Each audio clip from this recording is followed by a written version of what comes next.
ठीक है बेटा, तो स्नेही पाक की बात चल रही थी। बेसिक एक बार रिवाइज जल्दी से करा के फिर आगे बढ़ता हूँ कि समझ में आए, टॉपिक रिलेटेड रहेगा। तो स्नेह कल्पना मात्रा देखी हमने 4 तोला। स्नेह मूर्छन का प्रथम उल्लेख भैषज रत्नावली ने किया ज्वर प्रकरण के अंदर। कटु तेल या घृत यानी घी या तेल किसी का भी मूर्छन करते हो, नॉर्मली जो घर में यूज होते हैं दोनों आम दोषनाशक हैं, तो ऐसा सोच लो, इसलिए हम घर में इस्तेमाल करते हैं उनको। तिल तेल मूर्छन जो है वो दुर्गंधनाशक है। स्नेह पाक का रेशियो 1:4:16 है, लेकिन जकास करके कोड याद किया हमने संग्रह सारंगर के लिए। तो 4:6:8 और रेशियो वो बदलता चला जाएगा उसी तरह, 4:4 4:6:8।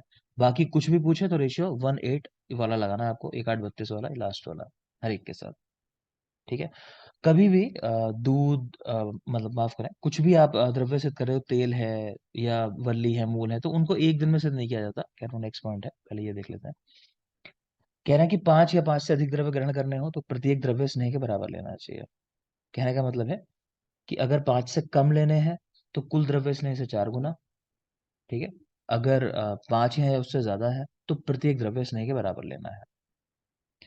स्नेह के लिए क्वाथ बनाना है तो 1:4 लेके 1/4 वापस बचा लोगे, कोई खास बात नहीं। यहाँ रेशियो वही क्वाथ वाला है, कैसे बनाते हैं तो 1:4 1:8 1:16 है। बस एक डिफरेंस आया कि कठिन के अंदर जो है एक 8 ही है, अति कठिन में 1:16 कर दिया है, मगर मैंने कहा था याद करने की कोई खास जरूरत नहीं है।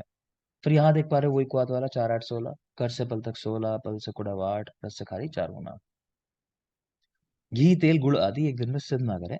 स्नेह साधन के लिए दिन मर्यादा कितनी है, तो व्रीहि धान्य मांसरस एक दिन में सिद्ध करने हैं। शीर क्योंकि हमने स्तन्य का अंजलि प्रमाण देखा 2, तो वही 2 रात्रि। स्वरस 3 रात्रि, तक्र आरनाल 5 रात्रि और मूल वल्ली ये 12 दिन। मूल वल्ली 12 दिन। अब देखोगे आगे। तो बेटा देखो, एक जनरल पॉइंट क्या है कि जब हम घी को पकाते हैं तो घी के अंदर फेन आना बंद हो जाने चाहिए, है ना, तो मतलब पाक हो गया प्रॉपर। और जब तेल को पकाते हैं, तेल के अंदर फेन आने चाहिए, फेन यानी बबल्स, है ना, वो आने चाहिए, तो मतलब है तेल पक चुका है। ठीक। तो अगेन मैं कहता हूँ कि महिलाएं हमेशा अच्छे से रिलेट करती हैं, तो अभी भूल जाओ तो याद रखना एग्जाम के अंदर कि तेल पाक में फेन उद्गम होता है। कि घर में मम्मियाँ लोग चेक करती हैं वो जीरा वगैरह डाल के, जैसे मैंने तो अपने घर में देखा है कि मेरी मदर क्या करती हैं, जीरा डालती हैं तेल में जब छोंक लगाना होता है, तो वो बबल्स आ जाते हैं एकदम चारों तरफ, कढ़ाई के अंदर पता चल जाता है कि हाँ तेल पक गया। तो उस तरह हम याद रखते हैं कि फेन उद्गम तेल पाक के अंदर, ठीक है, और घृत पाक के अंदर फेन शांति होती है। लेकिन एक अपवाद है, वो मुस्कान बता रही है। चरक ने विमान साथ में क्या बताया है? कि तेल पाक जो होता है उसमें वृद्धि शांति होती है। ठीक है, तो यही ब्रैकेट में चाहो तो आगे लिख लो, शायद नहीं लिखा है क्योंकि यहाँ कि चरक विमान साथ, ये लिखा है नीचे लिखा है, जरूरत नहीं बेटा, आगे लिखा हुआ है। चरक ने कृमि प्रकरण के अंदर विमान साथ चैप्टर जो है वहां तेल पाक में फेन शांति बताई है। ठीक है, तो ये अलग चीज बता दी उन्होंने, गलती से बता दिया ऐसा मान लेते हैं, बाकी कैरेक्टर तो यही है। आगे चलिए। बाकी सारे लक्षण जो है तेल पाक के अंदर घृत पाक के अंदर सेम मिलने वाले हैं, वो क्या क्या है? शब्दहीनो अग्निशिप्तता, कि जब अग्नि में आपने डाला उस स्नेह को तो वहां पे कोई आवाज नहीं आएगी। ठीक है, मतलब चट चट इस तरह की आवाजें आती है ना, कोई पानी वगैरह होता है, समझ रहे हो, जब आप पानी डालते हो अग्नि में तो वो आवाज आती है चट चट की, तो यहाँ नहीं आएगी, किससे धो चुका है वो। गंध वर्ण रस उत्पत्ति हो जाएगी जो भी द्रव्य यूज किए हैं। उंगली से मर्दन करने पर वर्ती बन जाना, यानी ऑयल उस लेवल तक चला जाता है कि थोड़ा सा आप उसको लेके हाथों में मसल दोगे तो वो वर्ती के रूप में बन जाता है। और शब्द से ऊपर मतलब वही कि पाक होते समय भी कोई आवाज ना आना, कि अब कोई आवाज नहीं आ रही तो मतलब तेल पाक हो गया, घृत पाक हो गया। ये दोबारा वही पॉइंट रिपीट हो गए हैं ऊपर के 3 4। आगे देखिए। जात्यादि तेल और जात्यादि घृत दोनों, इनके अंदर तुथ पड़ा होता है, ये ध्यान रखोगे, जात्यादि तेल हो चाहे घृत हो, तुथ युक्त है। रोग अधिकार क्या है इसका? नाड़ी व्रण, नाड़ी व्रण यानी साइनस, जैसे भगंदर होता है। ठीक है, तो रोग अधिकार नाड़ी व्रण। एक देख रहे हो त्रिफला घृत, तो इसमें अजाशीर पड़ा हुआ है, नेत्र रोगों में यूज करते हैं। आपको बताया है कि वाग्भट ने कहा कि संध्या के समय त्रिफला किसके साथ प्रयोग करें, तो नेत्र रसायन है। मधु सर्दी के साथ ठीक है, विषम मात्रा में। ठीक है बेटा, मधुसर्पी विषम मात्रा के अंदर। फिर हल्का सा देख ले आपका रिवीजन, चिकित्सा का भी पता चल जाएगा। सुचिता, यस सर। बेटा आचार्य चरक ने विभितक का प्रयोग भोजन के संबंध में कब करने को कहा है? जरणांते, प्राग भुक्तवते, भुक्तवते कब कहा है विभितक? जा प्रभु है सर उसका बोल। तो क्या हो जाएगा? अच्छा, अन- प्रजननांते प्राग भक्त सर। ठीक है बेटा, है ना। तो जा प्रभु और हरित की विविध की आम्ल की, उस तरह हमने याद किया था। ठीक है। दिव्या, किस आचार्य ने हरित की विविध की आम्ल की, इनका रेशियो 1:3 बताया है त्रिफला के अंदर? सर हारित ने। हारित ने, क्लियर। सुमित, जी सर। किस आचार्य ने इनको 1:1:1 के रेशियो में लेने को कहा है?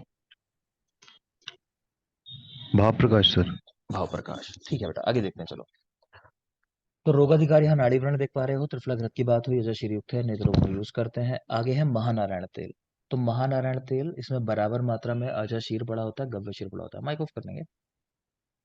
ठीक है। तो महानारायण तेल के अंदर इक्वल अमाउंट में अजाशीर या फिर गव्यशीर, जितना तेल है मतलब उतना ही अजाशीर पड़ा होगा या गव्यशीर पड़ा होगा, ये कहना चाह रहे हैं। किसी एक का शेर इस्तेमाल होगा। एक हिंगू त्रिगुण तेल देख रहे हो, याद आ रहा होगा कहाँ पढ़ा है, तो कहाँ पढ़ते हो बताओ। मैंने कहाँ पढ़ा है आपको? गुलम में।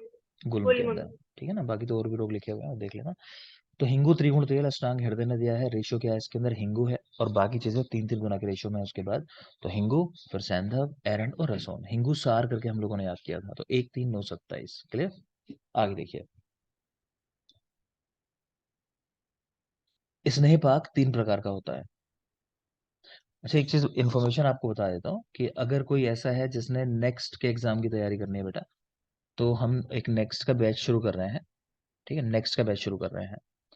तो अगर कोई हो ऐसा आपके रेफरेंस में जिसको ज़रूरत हो, तो आप बता सकते हो।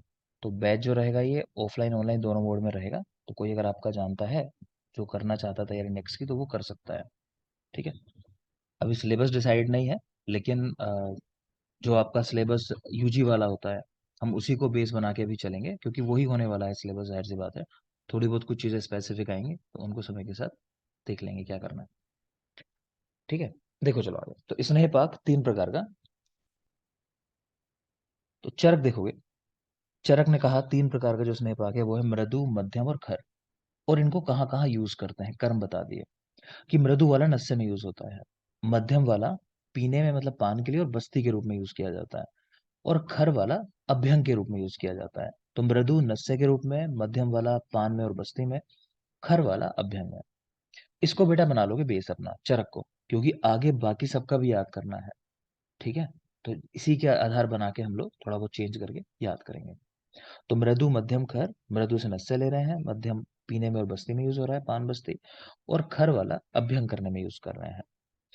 इनके सामने जो लिखा हुआ है वो लिखा है इनका स्वरूप कैसा होता है, कि आप कैसे पहचानोगे, अच्छा ये मृदु हो गया लगभग, कि ये मध्यम है, अभी ये खर है। तो कह रहे हैं मृदु वाला तुल्य कल के निर्यास। जो मृदु वाला है वो आपको ऐसा दिखाएगा, जैसे दिखाई देगा देखने में जैसे कल्क होता है, मान लो या निर्यास होता है, उस तरह का दिखाई देगा, थोड़ा पेस्ट जैसा। ठीक। जो मध्यम पाक हुआ है वो संयाव इव निर्यास द्रव्य विमुच्यते, कि जैसे हलवा घर में बनाते हैं ना, लिप्सी कोई चीज बनाते हैं, वो चिपकता है बार बार कलछुल के ऊपर, तो उस तरह वाली कंसिस्टेंसी होगी, थोड़ा सा और कह लो ज्यादा पक गया है, लिक्विड पार्ट और कम हो गया थोड़ा। और खर वाला जो है शीरे माणे तो निर्यास, शीरे माणे टूट जाना इस रेफरेंस में यूज हुआ है, कि वो टूट जाता है। जो खर वाला है उसको आप उठाने की कोशिश करोगे मान लो कढ़ाई में से, तो वो अलग होके आ जाएगा, कहने का मतलब ये है, चिपकेगा नहीं, पेस्ट जैसा नहीं होगा। तो शीरे माणे तो निर्यास वर्ड याद रखोगे। तो तुल्य कल के निर्यास और संयाव यानी हलवे के जैसा, और शिर्यमाण टूट जाने वाला। क्लियर। तो ये बेस बना लोगे, ये ही मेनली याद रखना है। मैं बता देता हूँ पहले ही कि इसके अलावा सवाल क्या पूछे जाते हैं यहाँ पे स्नेह पाक में, तो वो पार्ट जरूर तैयार कर लोगे, बाकी बाद में रहेगा याद करने का सारा। तो एक तो ये पॉइंट हुआ कि चरक का मृदु मध्यम खर कहाँ यूज होता है। आगे कैसे हैं देखने में उस पर जनरली नहीं आता सवाल, लेकिन फिर भी देख लेना। सुश्रुत में भी नहीं, शारंगधर में अगर आप देखोगे तो मध्यम वाला जो है उन्होंने कहा है सर्वकर्म में। मैं वो बता रहा हूँ जो रटना है बिल्कुल, ज्यादा जरूरी जो है पहले।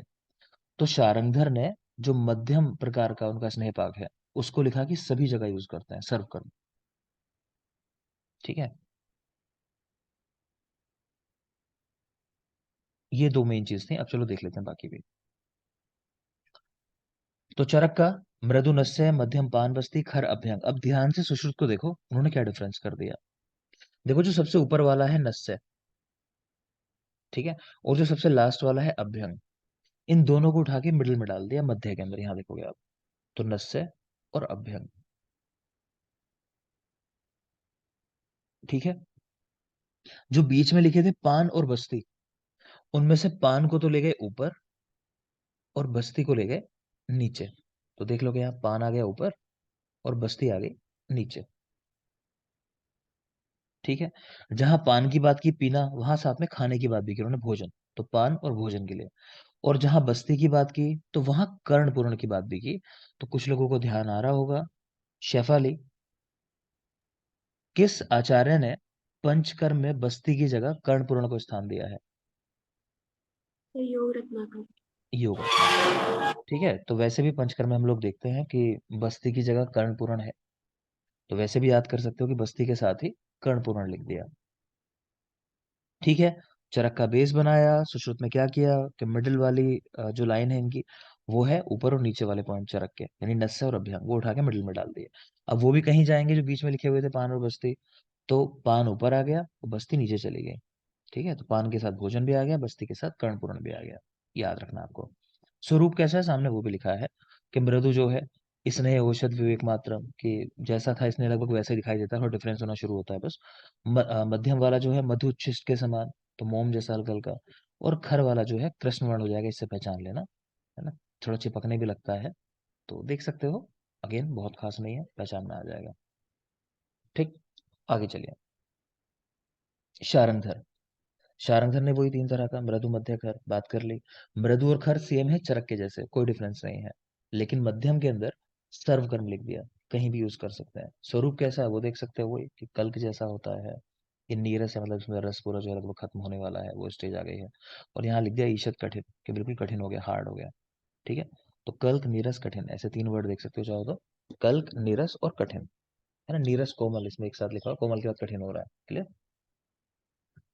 आगे चलिए। अष्टांग हृदय, उनका भी 3 ही प्रकार का है, मंद, चिक्कण और खर चिक्कण। मंद, चिक्कण और खर चिक्कण, यानी एक मंद है, मृदुपाक हुआ है, फिर चिक्कण थोड़ा सा चिपकने वाला बन गया, फिर खर चिक्कण कि चिपकने वाला, और खर बिल्कुल की तोड़ना पड़ रहा है हटाने के लिए उसको। ठीक है। तो किट कल्क के समान, दूसरा कह रहे हैं मदनोपम, और खर चिक्कण में कह रहे हैं किंचित सीदति। तो कल्क है वर्ड यहाँ पे, और मदनोपम वही मोम जैसा समझ सकते हो, मधुच्छिष्ट जैसा, उसी के लिए आता है शब्द ये, तो ये उस तरह का है। और ये किंचित सीरती कृष्णम, तो देख सकते हो। अगेन मैंने कहा कि स्वरूप पे सवाल नहीं आते, मगर एक नजर डाल लेना।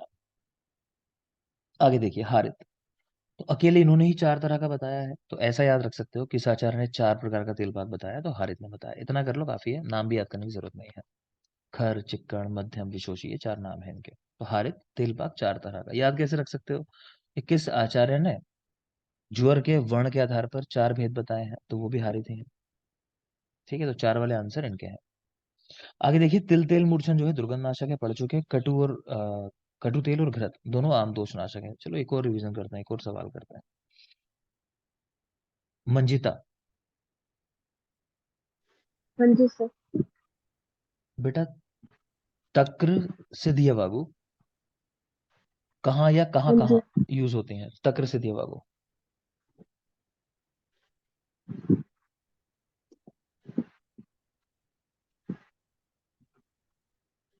चलो मैं इजी कर देता हूँ। तक्र पिण्यक, अब बताओ। तक्र पिण्यक सिद्धिया बाबू, मंजिता नहीं तो कर्णिका। सर तक्र पिन्याक है उसमें तैल व्यापक में, और तक्र सिद्ध है घृत व्यापक। घृत व्यापक में। ठीक है। तो पुराना सब साथ लेके चलो बेटा, और रिवीजन में आपके चैप्टर 15 के 20 पे आगे हो गए ना आज। करने का 20 चैप्टर हो गए ना आज रिवीजन के, चरक सूत्र। सर सर 20 अभी मेरे कंप्लीट नहीं हुए हैं, 15 तक पूरा है। 15 तक पूरा है। मुस्कान हो गए 20 चैप्टर पूरे? सर अभी दिन में करती हूँ मैं, तो इवनिंग में रहता है क्योंकि ठीक है। शाम तो तक। आज आज 20 हो जाने चाहिए, मैं सवाल नहीं भी करूं तभी, तो कल मैं मान के चलूंगा 25 तक हो गए सबके। ठीक है। जिनका नहीं हुआ तैयार, तो यस आज सर। का दिन है, तो कल जब मिलोगे मुझे 25 चैप्टर रेडी करके मिलोगे चरक सूत्र। वो करना ही करना है बेटा, मैंने कहा है, लापरवाही नहीं। Yes sir. चलो आगे देखो। नेक्स्ट देख रहे हो कि कौन सी कल्पना है वो कितने टाइम में आपको कंज्यूम कर लेनी चाहिए कि उसके बाद मतलब खराब हो जाती है। तो एक चीज यहाँ देखोगे कि देखो स्वरस है, और यहाँ देखोगे शीत। तो हम ऐसा याद रखना है कि दोनों सा से जो नाम है वो टाइम बहुत कम है उनके लिए, दोनों का इक्वल ही है, 4 से 6 घंटे का टाइम है, इतने में आपको कंज्यूम कर लेना चाहिए। प्रैक्टिकली भी सोच के देख लो कि आप अगर कोई जूस ले रहे हो मान लो, तो उसको हम ऐसा नहीं करते कि ले जाके रख लेते हो, तुरंत ही पी जाते हैं। घर में भी जूस बनाया तुरंत उसको कंज्यूम कर लिया, ऐसा नहीं करते, सुबह बनाया शाम को पिया। क्लियर? तो 1600। और दूसरा लिखा है शीत। तो कोई चीज ठंडी ली है, अगर फ्रिज से भी मान लो कोल्ड ड्रिंक निकाली आपने, अगेन उसको ऐसा तो नहीं कि आज निकाली कल कंज्यूम करने वाले हो, तो सेम डे ही कंज्यूम करोगे, तो शीत नाम से समझने में आना चाहिए। तो सोरस और शीत 4 से 6 घंटे में कंज्यूम कर लेते हैं एक चीज। ठीक है? बाकी क्वाथ क्वाथ है, कल्क है, इनको कहा है कि एक दिन के अंदर, क्वाथ और कल्क एक दिन के अंदर। और फांट के लिए कह रहे हैं उसको तो तुरंत ही यूज कर लेना है। फांट वो तुरंत ही यूज करना है, क्योंकि फांट का पर्पज ही वही है, उष्ण जल। ठीक है? तो तुरंत यूज करना है। क्वाथ में क्या है, क्वाथ का पर्पज ये नहीं है कि उष्ण लेना है, क्वाथ का पर्पज क्या होता है कि डिकॉक्शन बना के जो एक्टिव प्रिंसिपल है वो उसमें आ जाए, हमारे लिक्विड के अंदर आ जाए। है ना? तो उसका पर्पज ये नहीं है कि गर्म लेना होता है बिल्कुल ही। तो क्वाथ वैसे भी एक नॉर्मल टेम्परेचर पे लिया जाता है। तो क्वाथ। तो सेम बात कल की है कि पेस्ट भी ऐसा नहीं होता कि तुरंत ही एकदम खत्म कर दो। पेस्ट बनाया तो पेस्ट भी शाम तक यूज कर लेना, कोई दिक्कत नहीं। घर में यूज करते हो लहसुन का कल्क हुआ या कुछ भी। क्लियर है? तो सा वाली चीजें जो है 4 से 6 घंटे, बाकी सब क्वाथ कल्क एक एक दिन, और फांड सद्या। लेकिन सवाल ऐसे नहीं आता, इसका सवाल क्या बनता है खासकर वाइवा में, कि इन कल्पनाओं को कितने टाइम में कंज्यूम कर लेना चाहिए, मतलब ऐसा एक एवरेज अगर टाइम की बात करें तो एक दिन। तो कहने का मतलब ये है कि जो सारी कल्पनाएं हैं ये with in a day use हो जानी चाहिए। आजकल जो प्रिजर्वेटिव यूज करके वैसे बना के चीजों को लंबे समय हम यूज कराते हैं वो नहीं। कॉन्सेप्ट हमारा है कि विद इन अ डे सब चीजें कंज्यूम करने के लिए बोला गया है, उससे ज्यादा नहीं। देखें, अर्थात सभी कल्पनाएं उसी दिन प्रयोग करनी है। शुक्त, पेया, विलेपी, उदक, क्षीरपाक, तक्र, दधी, दधी कूर्चिका और मांस रस, कह रहे हैं इन सबको एक दिन में प्रयोग कर लेना चाहिए। तो अगर ध्यान से देखोगे, सारी वो चीजें हैं घर में जो बनाई जाती है ना खाना पकाते समय, जैसे कुछ भी देख लो आप, सब खाने की चीजें हैं नॉर्मल। देखो, शुक्त है, पेया है, विलेपी, उदक, क्षीर है, तक्र, दही, दही कुर्चिका है उसकी, मांस है, नॉनवेज बनाया है मान लो। तो जाहिर सी बात है भाई, आज बनाया खाने के लिए घर में तो आज ही इस्तेमाल कर लोगे ना। ऐसा नहीं करोगे कल खाएंगे, आज हमने बड़ा अच्छा नॉनवेज बनाया है उसको, परसों सबकी पार्टी है, आ जाना। आगे देखो, लाक्षारस। तो एक सप्ताह के अंदर, क्योंकि ये ऐसी चीज नहीं है कि आप घर में रेगुलर बना रहे हो कि लाक्षारस बनाया देखो हमने आज। तो एक सप्ताह सत्तू बना रहे हो तो उसके लिए कह रहे हैं एक मास है, लंबा टाइम हो। चूर्ण मंजन बहुत बहुत जरूरी। मैंने आपको जरूरी क्या कहा अभी तक, कि सारी जो पंचकषाय कल्पनाएं हैं बेसिक, वो एक दिन में कंज्यूम करनी है, एक वो बात बहुत जरूरी है। दूसरा ये पॉइंट यहाँ बहुत जरूरी है कि चूर्ण और मंजन, इनकी जो साविर्यता अवधि है या पोटेंसी है, वो 2 मास तक इंटैक्ट रहने वाली है। तो 2 मास चूर्ण और मंजन। क्षार सूत्र लिखा है 4 मास, क्षार लिखा है 1 वर्ष। क्षार सूत्र 4 मास, और क्षार उससे भी लंबे समय तक 1 वर्ष तक। है ना? सूत्र टाइम के साथ क्या होता है, धागा जो होता है ना, तो उसकी कह लो कि हार्डनेस जो होती है वो चली जाती है, कई बार नमी सोख लेता है तो बहुत चीज हो जाती है, तो वो जल्दी खराब हो जाता है, तो 4 मास के अंदर, और क्षार 1 वर्ष के अंदर। आगे देखिए, अम्ल संधान कल्पना, धूपन कोई आपने बनाया है, काश्यप में पढ़ेंगे। तो ये चीजें 6 मास के लिए कही गई हैं, कोई खास नहीं है। अर्क, अवलेह, अंजन, वटी, वटक, क्षार, घन सत्व, मसी, रसक्रिया, ये 1 वर्ष, इसको भी याद रखोगे। है ना? 1 वर्ष भी एक जरूरी सा पॉइंट है जो पता होना चाहिए, 1 वर्ष में कौन कौन सी चीजें, खासकर आपका अवलेह जो कॉमनली यूज करते हो। पेशेंट भी आते हैं पूछने कि सर च्यवनप्राश लिया था लास्ट ईयर, अभी खा लूं क्या? है ना? तो साल से ऊपर हो गया मतलब मना कर देना कि नहीं भाई, देख लो उसकी डेट जो है। अंजन है, वटी है, टैबलेट यानी कहने का मतलब है, तो इसको भी याद रख सकते हो। अवलेह, वटी, ये प्रैक्टिकल चीजें हैं, ठीक, इसलिए बोल रहा हूँ। शार आप देख ही चुके हो 1 वर्ष। मसी देख लेना, रस क्रिया एक नजर डाल लेना, मतलब ये 1 वर्ष वाली चीजें हैं। ज्यादा जरूरी क्या है देखो, अगेन अब आया घृत और तेल, ये बहुत जरूरी है। पीछे आपको चूर्ण मंजन कहा 2 मास, और यहाँ घृत और तेल कह रहा हूँ 16 मास। तो 16 मास को बुक्स में इस तरह लिखा हुआ है 1 वर्ष 4 मास। ठीक है? तो इस आधार पे कुछ बुक्स के अंदर गलत लिख दिया, कुछ बुक्स के अंदर ऐसा लिख दिया कि 1 वर्ष पढ़ने से रह गया उनसे, उन्होंने सिर्फ 4 मास पढ़ लिया।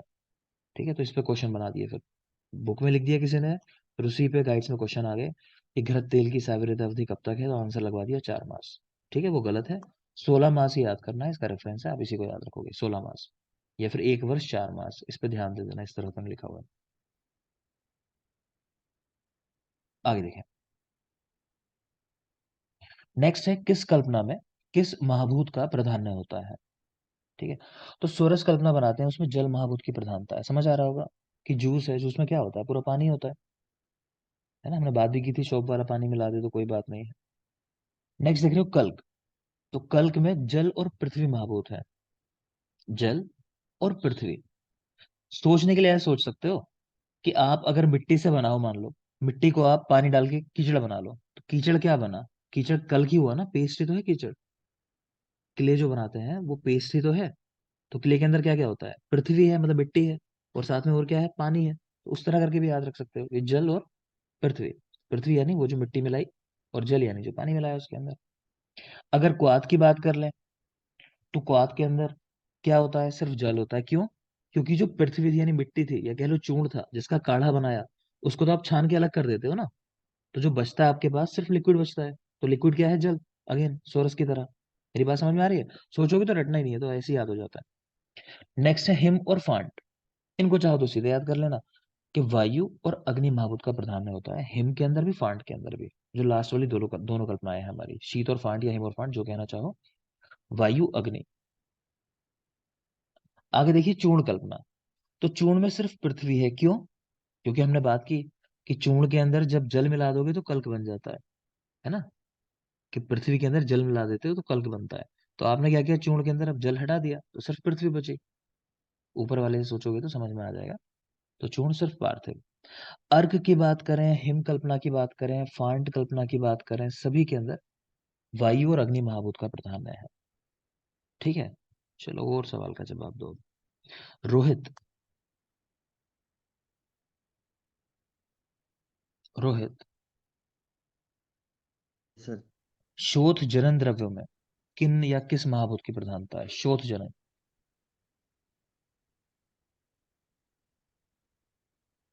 वायु। सबको ये लगता है? जल पृथ्वी। वायु तो अग्नि। वायु और अग्नि। वायु अग्नि है वहां। ठीक है, वायु और अग्नि महाभूत है बेटा। नेक्स्ट बताएंगे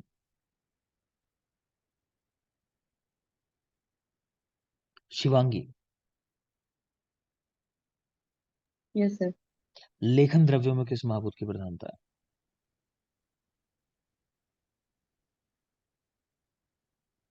लेखन द्रव्यों में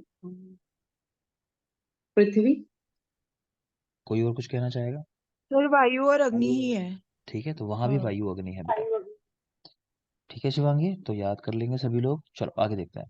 तो याद कर लेना, हिम हो, फांट हो, अर्क कल्पना हो, ये तीनों, प्लस हमने जो बात की लेखन द्रव्य हो, चाहे शोथ जनन द्रव्य हो। चलो एक और बता दो, वामक द्रव्यों में किस महाभूत की प्रधानता है? तो वायु और अग्नि। वायु अग्नि। ठीक है, तो वो भी लिख सकते हो, वामक द्रव्य जो वमन कराते हैं, उनमें भी वायु और अग्नि महाभूत की प्रधानता है। क्लियर है? अर्क कल्पना की बात हो गई है कि जिनमें वोलेटाइल कंटेंट होते हैं उनका बनाते हैं अर्क। गुलाब का इत्र किसने बनाया था? सुमित। सुमित, गुलाब का इत्र पहली बार। जी सर, नूरजहां। नूरजहां ने नहीं, उनकी माता ने। रावण। माता ने। नहीं, रावण ने भी नहीं बनाया। सॉरी, मुझे सर उस दिन नहीं आवाज ठीक है, ठीक हो गई थी तो मुझे सिर्फ नूरजहां याद नहीं नहीं था। कोई बात नहीं, बहुत सही याद है। ये अच्छी बात है, देखो इससे पता चलता है कि पढ़ाई अच्छी चल रही है। ठीक है, माइक ऑफ कर लो, कोई बात नहीं। मैं जानता था कि कहाँ गड़बड़ होती है ना, ऐसा नहीं कि आप खराब पढ़ रहे हो, बहुत अच्छा पढ़ रहे हो सुमित, है ना, अच्छे जवाब देते हो। लेकिन ये ऐसे हो जाएगा कि काम कोई करे, क्रेडिट कोई ले जाए, है ना, कि नूरजहां को क्रेडिट मिल रहा है, फेमस हो गई है, तो ऐसा नहीं। नूरजहां की माँ ने बनाया था। ठीक है, तो क्षीरपाक कल्पना दिख रहे हो अगले, तो ये क्यों करते हैं, कह रहे हैं क्षीरपाक तो हानिकारक प्रभाव दूर करती है कल्पना। क्षीरपाक कल्पना हानिकारक प्रभाव द्रव्य के जो है दूर करती है। जैसे वैसे जैसे लहसुन का आप बनाते हो क्षीरपाक, अब ये मौसम आ रहा है गर्मियों का, तो लहसुन का प्रयोग मना है। ये बहुत जरूरी बात है, लिख सकते हो कि लहसुन का प्रयोग मना होता है, ग्रीष्म ऋतु में नहीं करना। रक्त पित्त जैसी कंडीशन हो, है ना, पित्त की दृष्टि हो, रक्त की दृष्टि हो, वहां नहीं करते। ठीक है, लेकिन कराना है, मान लो किसी को, आपको लगता है इस मौसम में भी मजबूरी है, तो क्या करते हैं, शीर पाक कर देते हैं। तो शीर के साथ आपने पाक कर दिया तो लहसुन की जो तीव्रता है, उष्णता है, वो डाउन हो जाएगी, तो नुकसान नहीं करेगा। अष्टांग हृदय के टीकाकार अरुण दत्त, तो वो लिखते हैं कि प्रमथ्या और क्वाथ, इनमें क्या डिफरेंस है? तो प्रमथ्या जो है वो कृतयुष है, और क्वाथ जो है वो अकृतयुष है। मतलब यह है कहने का कि प्रमथ्या के अंदर आप बहुत सारे मसाले वगैरह डाल के सिद्ध करते हो, और क्वाथ के अंदर नहीं करते हो, ये मतलब है। ठीक है, कृत अकृत का। स्नेह का प्रयोग करना, है ना, मसाले डालना, वो सब चीजें नहीं होती अकृत के अंदर, कृत में होती हैं। क्लियर? तो प्रमथ्या कृतयुष और क्वाथ अकृतयुष। आगे चलिए। डलहन, अन्न के पर्याय भक्त और ओदन बताए। डलहन ने कहा कि अन्न को ही भक्त या ओदन के नाम से भी जानते हैं, और इसमें रेशियो जो होता है वो 1:5 का होता है, पढ़ा चुका हूं। शार देख लो, शार कल्पना। तो सुश्रुत, यादव जी और चरक, इन्होंने रेशियो बताया 1:6 का शार बनाते समय। शारंगधर ने कहा 1:4, और रस तरंगिणी में लिखा है 1:8। ये बहुत जरूरी बात है, आप लिखना चाहो तो लिख लो यहीं पे साथ साथ। यहाँ तो शार की बात है खाली, यहीं लिखो शार सूत्र, लिखो शार सूत्र। तो ये रोहित लिखवा रहे हैं, रोहित। शार सूत्र प्रथम उल्लेख बाय, लिखते जाना पॉइंट, प्रथम उल्लेख। आंसर रोहित सारे देते रहोगे। प्रथम उल्लेख बाय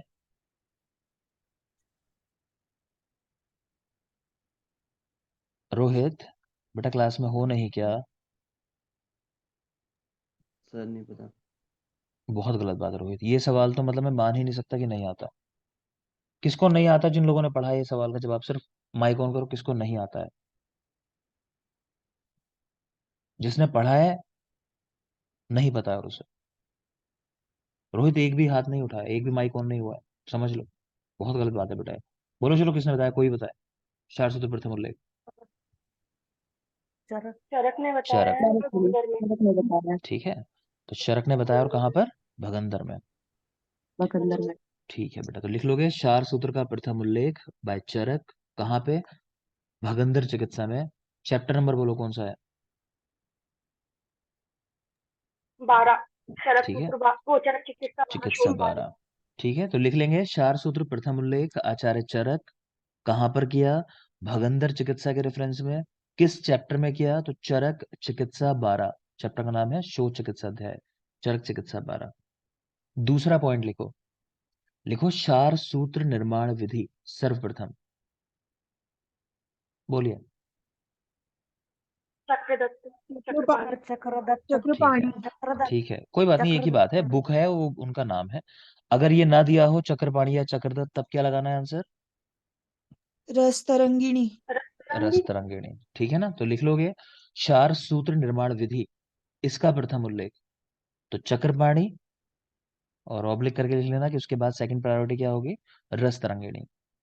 रस तरंगिणी, क्वेश्चन रस तरंगिणी का ही पूछा गया है, चक्रपाणी का नहीं पूछा गया, तो रस तरंगिणी। क्लियर? अगला पॉइंट जवाब देते रहना रोहित, अगर आता है तो, नहीं आता तो फिर रहने देना, फिर कोई और देना। तो पहला पॉइंट लिखो कि चरक ने तो बता दिया शार सूत्र का प्रयोग कहाँ? भगंदर के अंदर। दूसरा लिखोगे सुश्रुत। रोहित।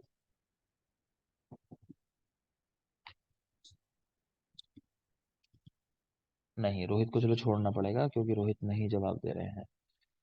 तो फिर शेफाली वो हो गया था। नाड़ी व्रण अर्बुद और भगंदर। लिख लेंगे, नाड़ी व्रण, अर्बुद और भगंदर। नाड़ी व्रण, अर्बुद और भगंदर। नाड़ी व्रण, अर्बुद और भगंदर। हम इस तरह याद रखते हैं कि नारी अब्बू को देखकर भाग गई, मतलब उसके पापा आ गए होंगे तो देख के वो डर के फिर वहां से चली गई होगी। तो नारी यानी नाड़ी व्रण, अब्बू को देखकर अर्बुद, भाग गई मतलब भगंदर। इस तरह करके हम याद रखते हैं। नेक्स्ट लिखोगे चक्रपाणी। शेफाली। नाड़ी व्रण अर्श और भगंदर। ठीक है, तो नाड़ी व्रण, अर्श और भगंदर। चक्रपाणी, नाड़ी व्रण, अर्श और भगंदर। तो हमने क्या किया? आ से अर्बुद को आ से अर्श के साथ रिप्लेस कर दिया। नाड़ी व्रण, अर्श और भगंदर। तो याद रखना। एक लास्ट और बता देंगे, ये बताएगी मुस्कान। मुस्कान, आचार्य काश्यप ने कहाँ प्रयोग बताया है शार सूत्र का?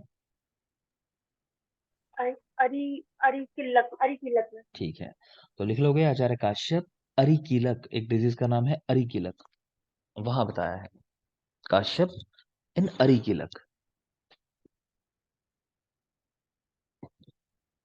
ठीक है, किसी का रहा तो नहीं?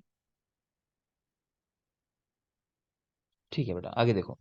तो शार की हम बात कर रहे थे, सुश्रुत यादव जी चरक 1:6 का रेशो है, शारंगधर 1:4 का रेशो है, रस्तरंगिणी 1:8 का रेशो है। हम इसे कैसे याद रखते हैं? हम एक ट्रिक याद रखते हैं यहाँ भी, शायर करके। शायर, तो बढ़ते हुए क्रम में हो जाएगा 1:4 1:6 1:8। शाह का मतलब है शारंगधर, 1-4। या का मतलब है यादव जी, और यादव जी के जैसा ही चरक सुश्रुत में भी है, ऐसा याद कर लेना। तो 1-4, 1-6 और रस्तरंगिणी में 1-8, तो 4-6-8 बढ़ते हुए क्रम में है शायर। नेक्स्ट आ जाओ मांस रस, याद होगा, तनु बनाना 1-4, घन बनाना है 1-2, मध्यम बनाना है 3-8, 38 नंबर याद करने को आपसे कहा था। नेक्स्ट आ जाती है बेटा सेवनीय मात्रा, ऑलरेडी हम डिस्कस कर चुके हैं, यहाँ एक साथ लिखी हुई है कि कल्क है, चूर्ण है या वटी है, तो 1 तोला, है ना, एक ही कल्पना में तीनों चीज देखी थी हमने। आसव, अरिष्ट, अवलेह, तंडुलोदक, पुटपाक, कहा भी था कि जब कुछ ध्यान ना आए, अजीब सा नाम है, तो 4 तोला, अगर याद ना कर पाओ तो। यादव जी ने अवलेह की जो प्रयोज्य मात्रा 1 तोला बताई है, बाकी स्नेह कल्प देख रहे हो, ये भी 4 तोला आपने देखा था। क्वाथ है, प्रमथ्या, षडंग पानी है, मंथ, हिम, फांड, क्वाथ सब 8 तोला है। यादव जी ने क्वाथ और हिम की भी प्रयोज्य मात्रा वो 4 तोला बताई है, यहाँ इन्होंने यहाँ भी डिफरेंस किया है। और सोरस की मात्रा 2 तोला, और अग्नि निशोषित विधि हो तो 4 तोला, वो भी आप जानते हो। तो ये कुछ याद नहीं करना, आप ऑलरेडी पढ़ के आ चुके हो, उतना ही याद रखना है। आगे देखें, यहाँ लिखा है बेटा वमन के योग जो होते हैं वो 355 है, और विरेचन के जो योग हैं वो 245 है क्या ये? आप जब पंचकर्म पढ़ोगे ना, तो वहां पर हम लोग देखेंगे कि भाई कल्प स्थान है चरक का, तो उसमें शुरू के 6 चैप्टर जो है वो वमन द्रव्य वाले हैं, अगले जो 6 चैप्टर हैं वो विरेचन द्रव्य वाले हैं। उनमें कुल रोहित कितने द्रव्यों का उल्लेख है? वमन विरेचन कल्प में कुल कितने द्रव्य हैं रोहित? 15। 15 द्रव्य, ठीक है ना, कुल 15 द्रव्यों को आश्रय बना के ये कुछ योग बताया गया कि भाई एक द्रव्य से 110 कल्पनाएं बना रहे हैं, मान लो मदन फल है तो उससे अलग अलग 110 कल्पनाएं बन रही हैं, तो ऐसे ही हम काउंट कर लेते हैं हर द्रव्य से कितनी कितनी कल्पना बन रही है, ठीक है ना। तो वमन वाली जो कल्पनाएं टोटल निकल के आती हैं वो निकल के आती हैं 355, और विरेचन वाली जो कुल कल्पनाएं निकल के आती हैं वो आती हैं 245, ठीक है। इनको काउंट कर लिया तो टोटल हो जाता है 600। क्यों काउंट किया? क्योंकि चरक ने ऐसा लिखा है कि जो वमन हो रहा है उसको लिखा ऊर्ध्व विरेचन, और जो विरेचन है वो तो है ही विरेचन, ठीक है ना। तो इस तरह आपसे सवाल पूछा जाएगा कि कुल कितने विरेचन के योग हैं, तो आपको आंसर लगाना है 600, कुल है 600। जो 355 वमन है उनको भी ऊर्ध्व विरेचन कह दिया उन्होंने कि ऊपर के हिस्से से विरेचन कराना उनका, और बाकी विरेचन के तो है 245, तो कुल हो जाते हैं 600, ठीक। अब यहाँ लिखे भी हैं, अगर आपको कंफ्यूजन हो किस तरह हुए 255 345, तो ये तो है वमन वाले, आपको बिल्कुल याद करने हैं, रटे हुए होने चाहिए। मदन फल 133, जीमूतक 39, इक्ष्वाकु 45, धामार्गव 60, कुटज 18, कृतवेधन 60। क्रम भी याद करोगे और ये नंबर भी याद करोगे। मदन फल 133, जीमूतक 39, इक्ष्वाकु 45, धामार्गव 60, कुटज 18, कृतवेधन 60। तो मैं शुरू के कुछ इस तरह याद रखता था कि मदन जी की इच्छा है, मदन जी की इच्छा है कि धर्म को करो, ऐसा करके मदन जी की इच्छा है कि धर्म को करो, कि धर्म के काम करो। तो मदन फल जी यानी जीमू तक, इच्छा है मतलब इक्ष्वाकु क्या, कि धर्म को करो, धर्म यानी धामार्ग, को मतलब कुटज, और कर्म करो मतलब कर से कृत वेदन, ऐसा करके। तो 133, 39, 45, 60, 18 और 60। मुस्कान, पांडु, इनमें से कौन सा द्रव्य है जो पांडु में इस्तेमाल किया जाता है वमन कराने के लिए? Sir third number Ikshvaku. मैंने कहा पूछा है पांडु के अंदर? फिर इक्ष्वाकु सोच सर। लो, एक बार फिर सोच लो।